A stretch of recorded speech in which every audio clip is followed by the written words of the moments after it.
Welcome back to One Round. I'm Daryl Dawsey. Well, our guest, Raquel Castaneda-Lopez, has been kind enough to stick around with us for a bonus round to talk a little bit more about Detroit politics. So we want to say thanks for sticking with us and just want to get back into some of what we were talking about. Sure.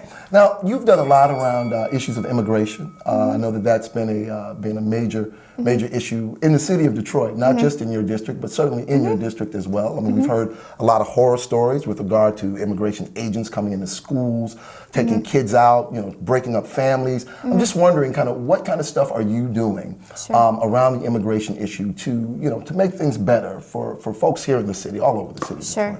So my office hopes to be an asset and a resource to the community. We have bilingual staff members that can help residents kind of navigate through that process. But also myself and Councilmember Spivey joined together a couple weeks ago to launch the Detroit Immigration Task Force, which is, I think, the first in the history of Detroit.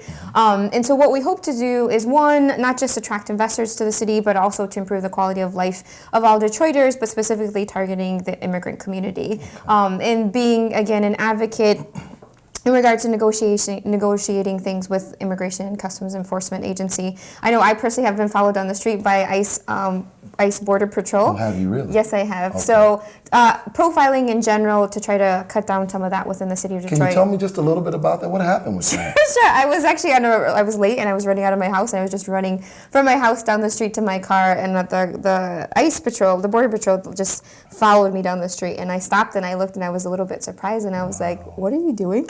And I realized they were following me, and they just waited until I got in my car, and then they drove away. So we didn't really interact that much, but it was definitely an uncomfortable situation to be in. I take it that this is probably an experience that you've heard from a number of people. Now, just tell me a little bit about, tell me some more about the task force and how you guys are going to use the task force to try and combat those kinds of instances, as well as elevate the quality of life. For sure. Well, we want to essentially make Detroit a more welcoming city for immigrants overall. So while in District 6 there's majority Latino immigrants, we also have Arab immigrants in other parts of the city, Jamaican, African, Bengali, Hmong. So again, helping people navigate through some of the bureaucracy is a big piece. And ideally, I think in the long run, we'd like to have kind of like a one-stop shop where immigrants can come in and get resources in regards to housing or jobs, or getting credentialed if their doctor's coming over, and helping them to navigate through some of those processes. So I think access to information and resources is key. I'm a strong believer in access to information is access to power. Absolutely. So that's one of the focus, in addition to supporting a lot of the small entrepreneurs who come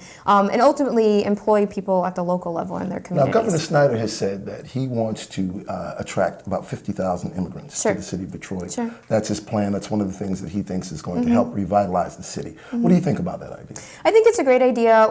We definitely have space to bring more people in, but we don't want to forget about the current immigrant communities here. And so that's somewhat of the concern, is that it might create this two-tiered system. But I know that the task force overall is going to try to work to prevent that from happening. So we need to be sensitive to the needs of the existing immigrant communities as well as to the future immigrant communities. Now, one last question before we get out of here. When we talk about immigration here in the city, there's also been some concern. You've heard people who've been in Detroit say, well, you're going to invite 50,000 immigrants in, but you're not really doing a whole lot for the people who've been here for 50, 60, 70, 100 years. How do you deal with those kinds of tensions? Sure. I think if you focus on improving the quality of life issues are similar for immigrant communities as they are for, I guess, current Detroit residents as well. I mean, obviously they don't have to worry about the bureaucracy of our immigration system, but having quality schools, I think, is key, and that's one of the main things that families coming over look for, is a high quality education system. So I think that's one area where it would overlap. I think a lot of the needs for the immigrant community as well as Detroit residents are the same, so if you address them for one population, they're going to be addressed for the other. Awesome. Great. Cool. So, thank you. Thank you so much. Thank We're you going to so get it right much. this time. This is Daryl Dawsey. I'm here with my guest, Raquel Castaneda-Lopez. This has been One Round. Thanks so much for joining.